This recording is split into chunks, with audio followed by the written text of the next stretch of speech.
혹시 이런 날 없으세요? 진짜 가격도 싸게 해줬고 평소보다 훨씬 더 신경 쓰고 시간도 훨씬 더 들여서 청소를 했는데 정말 말도 안 되는 이유로 꼬투리 잡고 고객이 끝까지 물고 늘어지는 그런 날이요. 생각만 해도 너무 싫죠.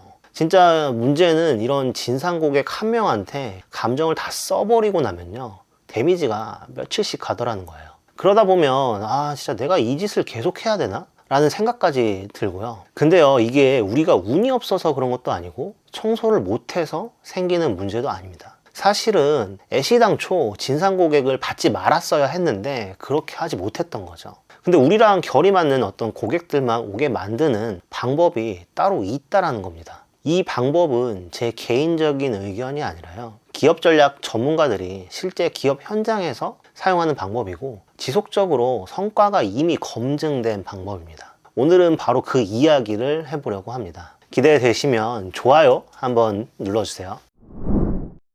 결론부터 말씀드릴게요. 진상 고객을 피하려면 가격을 올리면 됩니다. 이걸 제가 실제로 겪고 느끼게 됐던 일이 하나 있는데요. 작년 겨울에 저는 여의도 한강공원 눈썰 매장에서 장사를 했고, 또 제가 아는 동생은 동대문구에서 운영하는 눈썰 매장에서 장사를 했습니다. 차이점은 딱 하나였는데 여의도 한강 눈썰 매장은 입장료가 유료였고요, 동대문은 무료 입장이었습니다. 그럼 보통 이렇게 생각할 수 있잖아요. 입장료에서 돈을 안 썼으니까 다른 것에 더 쓰겠지. 근데 실제로는 전혀 그렇지 않더라는 거예요. 동대문 쪽에서는 놀이기구 이용료도 말도 안 되게 저렴하게 받았는데도 그럼에도 불구하고 비싸다, 구청에 민원을 넣겠다, 내가 누군지 아냐, 장사 못하게 만들겠다 등등 여러 형태의 진상 고객들이 많았다고 합니다. 같은 놀이기구 이용료가 여의도에서는 5,000원을 받았고 동대문에서는 2,000원을 받았는데 오히려 진상 고객이 더 많았던 곳은 2,000원을 받았던 동대문 쪽이었어요.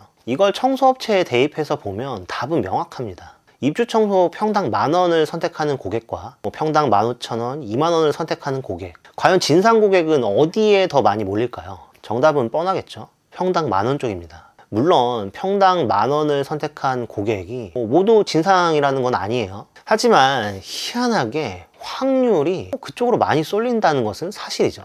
여기서 이런 생각이 드실 겁니다. 알겠어, 가격을 올리면 진상도 줄고 매출도 늘어날 것 같아. 근데 도대체 어떻게 올리라는 거야? 이 질문에 답을 찾다가 저도 정말 충격을 받았는데요. CJ그룹 마케팅 부사장을 역임하고 배달의 민족, 야나두의 최고관리 책임자인 신병철 박사님이 하시는 말씀이, 가능하면 가격을 직접 올리면 안 된다는 겁니다. 그리고 가격을 그냥 올려도 되는 조건은 4가지라고 하죠. 첫 번째, 이미 시장을 지배하는 브랜드인가? 두 번째, 대기 고객이 너무 많아서 계속 밀리는 상황인가? 세 번째, 경쟁자들이 먼저 가격을 올린 상황인가? 자, 네 번째, 제품이나 서비스 라인이 단계별로 잘 갖춰져 있는가? 이 4가지 중 하나라도 해당이 된다면 지금 영상 끄시고선 바로 가격을 올리셔도 됩니다.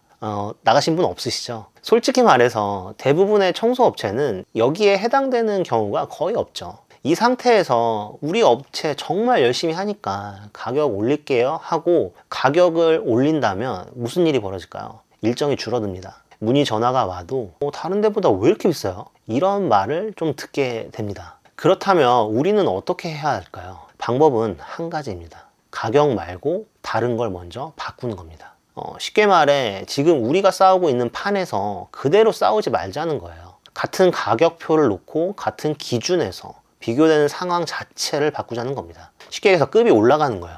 그렇게 만드는 방법이 몇 가지가 있는데 가장 강력한 것 중에 한 가지가 명분입니다. 비싼 이유를 설명하지 말고 선택할 이유를 만들어야 하는 거죠. 사람들은 비싼 걸 사는 게 아니라요, 이유 있는 선택을 할 뿐인 거예요. 설사 그것이 표면적인 이유라고 하더라도 명분 없이 선택하진 않습니다. 명분은 고객을 설득하는 말이 아니라 고객이 스스로 납득하게 만드는 기준을 세워주는 거죠. 좀 너무 추상적이니까 제가 예를 한번 들어서 한번 말씀을 드려볼게요. 예를 들면 이런 거예요. 저희는 하루에 한 집만 합니다. 하루에 여러 집을 하면 더 벌 수는 있어요. 근데 시간에 쫓기면서 하는 청소가 가장 많은 클레임을 만든다고 저희는 생각을 합니다. 그래서 하루 한 집만 합니다. 뭐 이렇게 일하는 방식에 대해서 얘기도 할 수 있고요. 아니면 저희는 가격 정찰제로 운영을 하고 있고 추가로 비용이 발생할 수 있는 내용을 예약 확정 전에 충분히 고지를 합니다. 왜냐하면 현장에서 미리 합의되지 않은 추가 금액이 생기는 구조는 항상 분쟁을 만든다고 생각합니다. 그래서 사전에 작업 범위와 금액을 충분히 안내하고 진행하고 있습니다. 이 말은 추가금을 무조건 받겠다는 말이 아니라 처음에 약속한 기준을 지키겠다는 의미입니다. 이렇게 추가금에 대한 얘기를 할 수도 있겠죠. 마지막으로 왜 싸게 안 하는지에 대한 명분도 만들 수 있겠죠.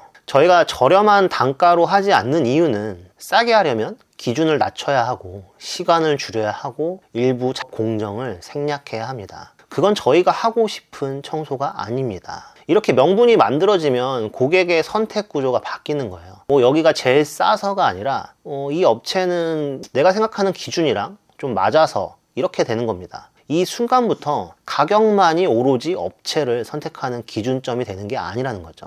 그리고 정말 중요한 포인트가 하나 있는데요. 명분은 우리가 모든 고객을 만족시키기 위해서 하는 게 아니라는 거예요.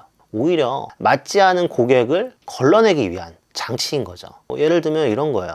일정이 급한 분은 맞지 않습니다. 다른 작업 공정과 겹치면 작업이 불가능합니다. 최저가를 찾는 분께는 추천드리지는 않습니다. 완벽을 요구하시는 분보다는 저희 기준을 이해해 주시는 분과 함께 하겠습니다. 이렇게 나와 맞지 않은 고객을 걸러야 현장에서 싸울 일이 사라집니다. 그리고 이 얘기도 꼭 드리고 싶은데요. 아무리 구조를 잘 만들어도 아무리 진짜 명분을 잘 세워도 진상 고객은요 0%가 되지 않습니다. 제 경험상 어떻게 해도 0.5% 이내의 진상 고객은 반드시 존재합니다. 이거는 우리가 잘못해서 생기는 문제가 아니라 그냥 확률의 문제에 가까운 거죠. 그래서 진상을 완전히 없애기 위한 어떤 노력을 하는 것 정말 중요하죠. 하지만 이미 존재할 수밖에 없는 진상에 대해서 어떻게 대응을 할지 미리 방침을 정해두는 것도 필요합니다. 그때그때 감정으로 대응을 하면서 불필요한 감정 소모를 하실 필요가 없는 거예요. 기본적인 품질 관리는 이미 잘 하고 계실 거라 생각합니다. 이제 필요한 건 감정이 아니라 기준입니다. 감사합니다.